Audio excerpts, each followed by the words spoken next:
Welcome to Cyber Espresso Podcast, your quick shot of cybersecurity insights with industry leaders. I welcome today's guest, Richard Gariepy, Senior Director, Managed Services at Confusion. Richard, it's my pleasure to host you today. Great to see you, Murad. My pleasure to be here. So, Richard, you are managing basically the managed services. So, partnering with an MSP or MSSP shouldn't be a one-off transaction. It requires long-term partnership and commitment. So based on your experience, what foundational elements are essential to building such a long-term relationship? That's a very good question, Murad, because it is a concern on many companies. Oftentimes that I talk every day, every week about they. A lot of companies need a proper partner to be able to deliver everything they need to do, especially in the field of cybersecurity, but overall in IT infrastructure. There's so many solutions, there's so many expertise needed. So a lot of the transaction and contract that are being done in many cases that I see is that people are putting either the product or the functionality first so that they can offload a lot of the responsibility. And we really don't encourage that. My advice is you need to find the proper partner that's going to align with what you actually need to achieve. If I take the case of cybersecurity, that's the best example. A lot of companies will outsource cybersecurity services. They're going to pick an MSSP and they're going to turn the switch at off on their accountability because saying I've outsourced it, now I'm covered. That's not how that works. You can't outsource your cybersecurity. You're always accountable for it. You build your own SOC. You just bring in third party to help you deliver this where you don't have the expertise.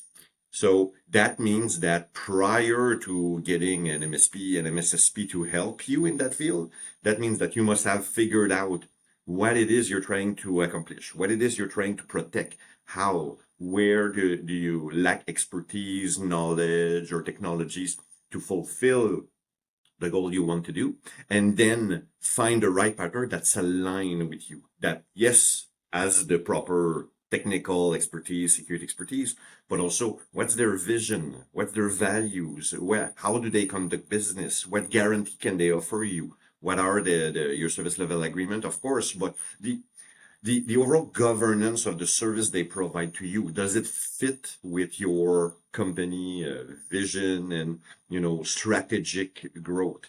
How do they protect their own employees, their own business? Because you know that how they deal with their own house basically will be a reflection on how they're going to deal with your own business.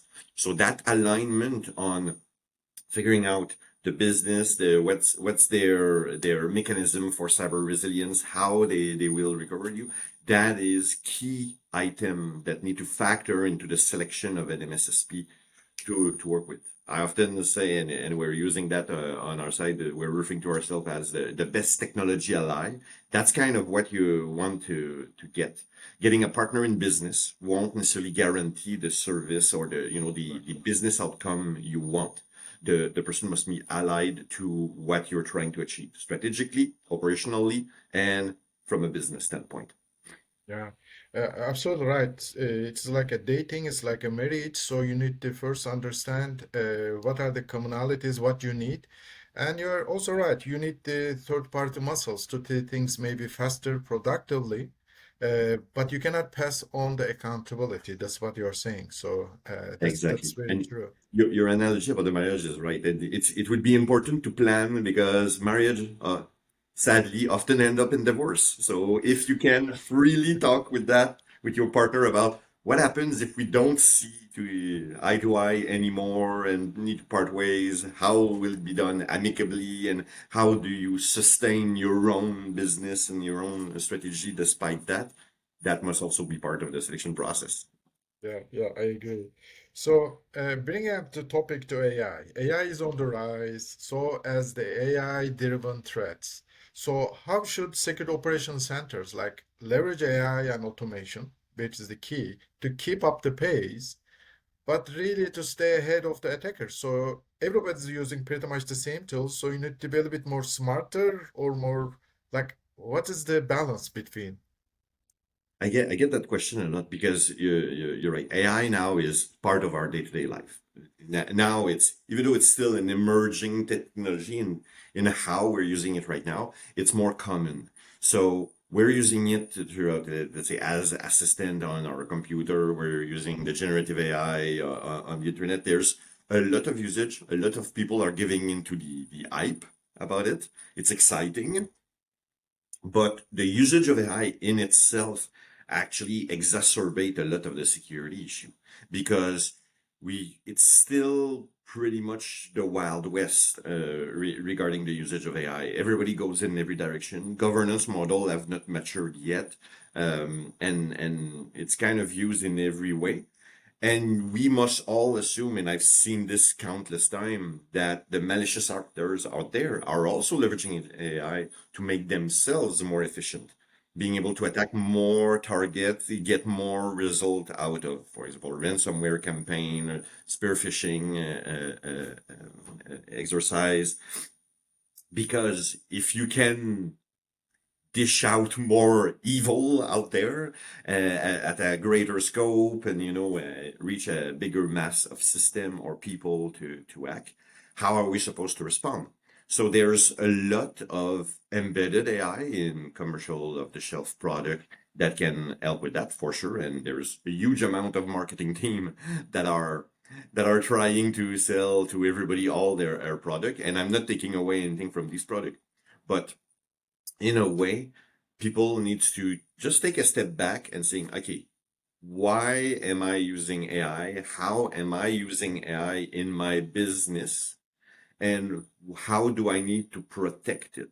The same way as, we're, we're not using screwdrivers all that much anymore. We've got drills now, electric drills, but doesn't make the old way irrelevant. And the using the electric drill comes with new risk about how you can hurt yourself, or, well, I'm gonna take a big tangent to saying the electrocute yourself or anything like that.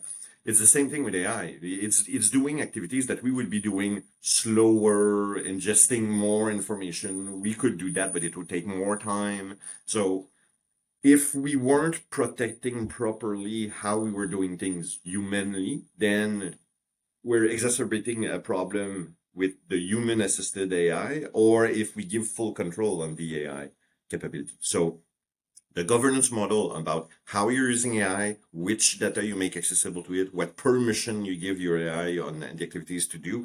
It's the natural evolution that you would go through an AI ops model. When you start with scripted automation, quite a few years ago, especially in the infrastructure field, the craze was about the robotic process automation. We went into machine learning to figure out more trend, etc. AI is just the next step. All those steps before to protect these automation capability needs to just be extended to that next level. More capability, we figure out the proper control. And then you can also turn that over to how your SOC operate and leverage AI. We can then ingest more log. We have more capabilities to reason with the data that we've got, figuring out trends, especially figuring out what are anomaly detection for personally has been what I've been using AI the most in the context of service delivery, because there's just no way that a SOC of 300 people can beat an AI ingesting millions and millions of logs every second of the day to be able to figure out stuff that are different and highlight more things, more provide more guidance to the human performing the real forensic investigation. So it's enabling us in advancing further, and that's what we're seeking with AI, and that's kind of the advice that I put out there for everyone. Very good, very good. So, Richard, I appreciate your time for providing your insight and sharing your experience. I look forward to talking to you on other occasions. Absolutely. Thank you very much, Murat. Looking forward for our next discussion. Very well. Thank you. Take care. Bye bye. You too. Bye.